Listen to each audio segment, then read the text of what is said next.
Halo semuanya, selamat datang di channel Veronica Zara, tempat di mana kita bongkar habis dunia pinjol tanpa sensor. Kalau kalian sudah galbay di UATAS, lalu coba mengajukan di Finplus dan Arta Niaga, mereka akan ikut menolak pengajuan kredit kalian, atau istilahnya auto lunas.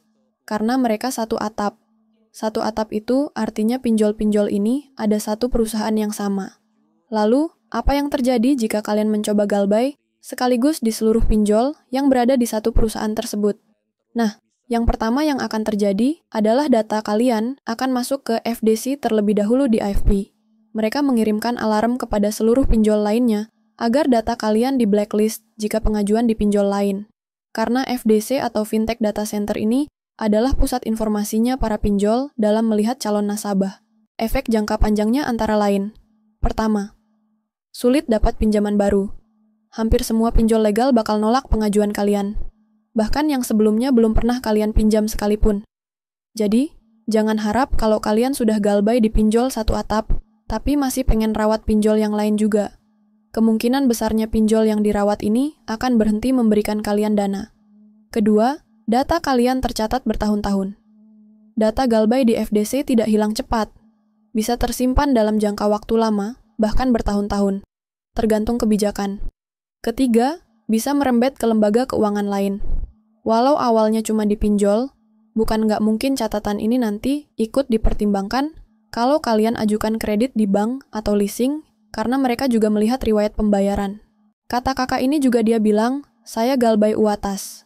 Semua aplikasi saya coba langsung auto tolak, pinjol rawatan Kredivo dan Shopee sekarang juga nggak bisa. Lalu yang keempat, sulit dapat kerja di bank, leasing, maupun perusahaan pembiayaan lainnya. Tapi guys, kalian jangan takut akan hal itu ya. Karena rejeki kita masih banyak di luar sana. Tidak melulu tentang dunia finance. Kalian juga masih bisa kerja ke luar negeri kok. Ada teman Vero yang galbay banyak, tapi dia berhasil kerja di luar negeri. Kalau kalian galbay di Finplus, UATAS, dan Arta Niaga, resiko yang muncul agak berbeda dibanding pinjol lain. Kenapa? Karena ketiga pinjol ini sebenarnya tidak punya DC lapangan. Tapi, khusus untuk UATAS, ada pengecualian. Mereka memang punya sedikit tim DC lapangan, tapi hanya di daerah Jabodetabek. Itu pun kemungkinan kalian didatangi kecil banget, perbandingannya 1:1000. Artinya, dari 1000 nasabah yang galbay, cuma 1 orang saja yang didatangi. Lalu siapa yang biasanya didatangi? Ada kriterianya juga loh guys di UATAS ini, yaitu nasabah yang jumlah galbay di atas 5 juta rupiah. Alamat domisili kalian berbeda dengan alamat KTP. Kalau masuk kriteria ini, barulah ada kemungkinan didatangi. Tapi jangan bayangkan DC UATAS ini seperti DC lapangan pinjol lain yang sering berperilaku kasar. DC lapangan dari UATAS biasanya hanya mendata dan memberikan surat, bukan menagih dengan cara keras. Mereka cuma ingin memastikan, apakah kalian masih tinggal di alamat sekarang, atau sudah pindah rumah? Nah, kalau kalian tinggal di luar Jabodetabek, maka aman. Hampir bisa dipastikan tidak ada DC lapangan yang datang. Singkatnya, Finplus dan Arta Niaga tidak ada DC lapangan sama sekali. UATAS ada DC lapangan, tapi jarang banget dipakai, hanya Jabodetabek, dan kriterianya ketat, utang besar dan alamat beda dari KTP. Ada lagi yang bertanya, kira-kira kalau telat bayar di Finplus, apakah mereka akan menghubungi kontak darurat atau menyebarkan data? Di sini ada yang bersaksi bahwa Finplus itu aman, dan tidak ada DC lapangan. Untuk Arta Niaga juga ada yang tanya, galbay Arta Niaga limit 3 juta area Jakarta aman nggak ya? Nah, di sini banyak yang bilang aman ya guys. Banyak juga yang nyaranin untuk kuras yang seatapnya. Jadi kalau daerah Jakarta aman, maka daerah luar itu juga akan aman guys. Tidak ada DC lapangannya. Nah lalu, yang enaknya jika kalian galbay di UATAS, Finplus, dan Arta Niaga ini, mereka tidak akan bisa menagih di luar kontak darurat yang kalian cantumin ya. Karena mereka tidak punya akses ke situ. Jadi, privasi kalian akan aman terjaga. Tapi ingat, mereka tetap akan menghubungi kondar dan nomor telepon kantor kalian ya. Jadi lebih baik kalian kondisikan telepon kantor dan kondar kalian. Kalian bisa beri pemahaman ke mereka kalau ada yang telepon bilang tidak kenal dengan yang bersangkutan. Bukan untuk berbohong, tapi untuk kebaikan kantor dan kondar tersebut. Karena kalau bilang kenal, maka mereka akan diteror setiap hari dan bisa memutus tali silaturahmi. Nah, walaupun ketiga pinjol ini tidak bisa menghubungi di luar kontak darurat, Kalian wajib berhati-hati dengan sebar data anonim di Facebook. Jadi nanti foto kalian bisa disebar di grup Facebook. Tapi, sepengalaman Vero, nasabah yang sampai disebar datanya itu biasanya ciri nasabah yang menantang DCWA.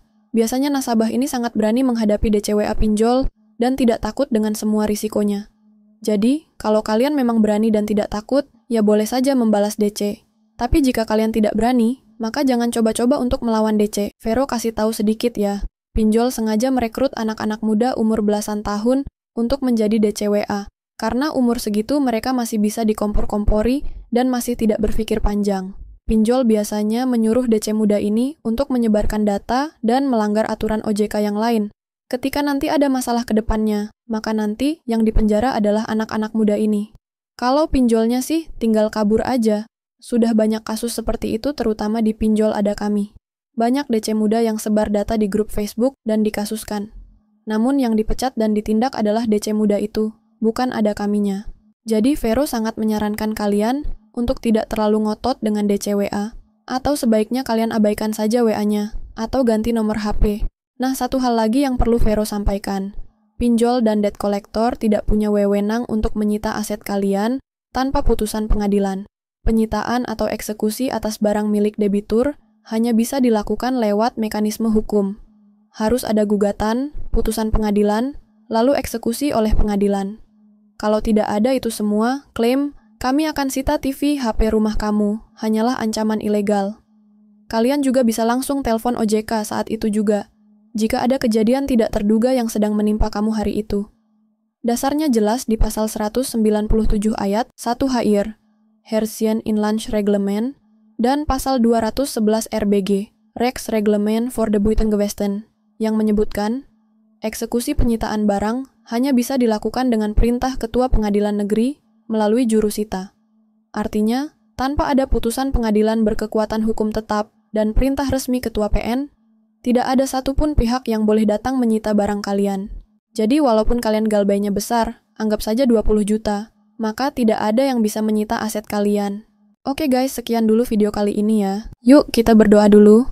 Ya Allah yang Maha Pengasih dan Maha Penyayang, limpahkanlah kepada kami rezeki yang halal, berkah, dan melimpah. Bukakanlah pintu-pintu rejeki dan kemudahan dari arah yang tidak disangka-sangka. Kuatkanlah hati kami dalam menghadapi gagal bayar pinjol ini, dan jauhkanlah kami dari mara bahaya apapun. Amin ya Rabbal Alamin. Sampai jumpa di pembahasan berikutnya, dan tetap semangat menjalani hari-hari kalian ya.